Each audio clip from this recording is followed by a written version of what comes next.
Sur la tour du monastère, aux côtés du drapeau attonite, flotte celui des zélotes. En lettres blanches sur fond noir, on peut distinguer leur credo, l'orthodoxie ou la mort.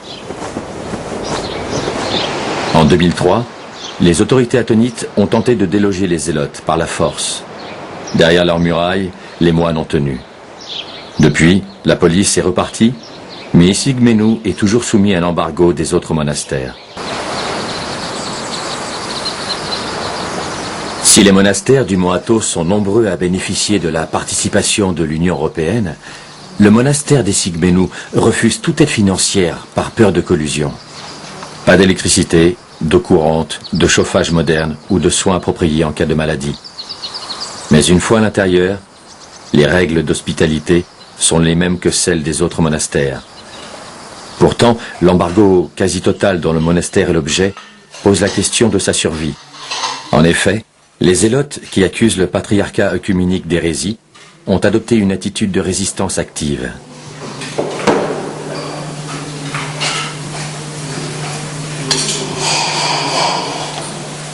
Nous pensons et nous confessons que nous sommes les seuls vrais chrétiens qui existent dans le monde. Voilà, ce sont les zélotes aujourd'hui seulement. Tout comme les autres moines, les zélotes craignent que l'Europe, sous couvert d'aider le Mont Athos, ne tente d'imposer l'entrée des femmes sur leur territoire. Il est vrai que certains députés européens ont fait de cette cause leur cheval de bataille, ce qui renforce les moines dans leurs convictions.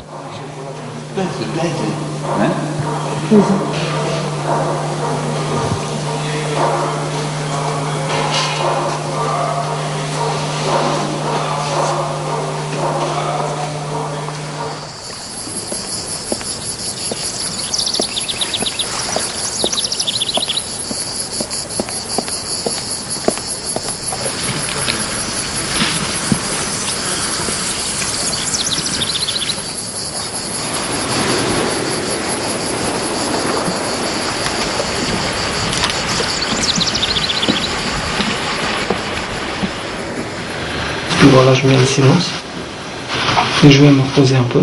Je m'assois ici, je regarde la mer. Je me procède devant le Saint-Antoine afin qu'il m'aide. Puis voilà, j'aime bien cet endroit. Donc de 1992 jusqu'à maintenant, je suis ici au Mont Athos.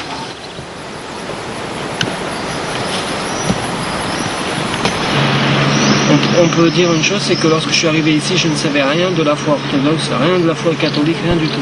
Tout ce que je savais, c'est que la foi véridique, c'était la foi chrétienne. Et puis, je suis allé à l'église serbe à Paris, je leur ai demandé où se trouve cet endroit, si cet endroit existait, c'était vraiment la vérité que cet endroit existait. Bon, ils m'ont dit que oui, que ça se trouvait en Grèce, que c'était un endroit isolé du monde, qu'il n'y avait pas d'électricité, pas de voiture, pas de vie moderne. Et on m'a déconseillé d'aller là-bas, on m'a dit que j'étais un peu... qu'il serait préférable pour m'adresser dans le monde et dans la réalité de me parler dans un endroit comme ça. Bon, moi j'ai pris l'adresse et puis je suis allé quand même. Mais nous, en tant qu'orthodoxes qui sommes de la foi véridique, nous n'avons aucun droit d'obliger quelqu'un de force à croire en ce que nous croyons, à pourchasser quelqu'un ou à lui faire du mal juste pour des questions de foi.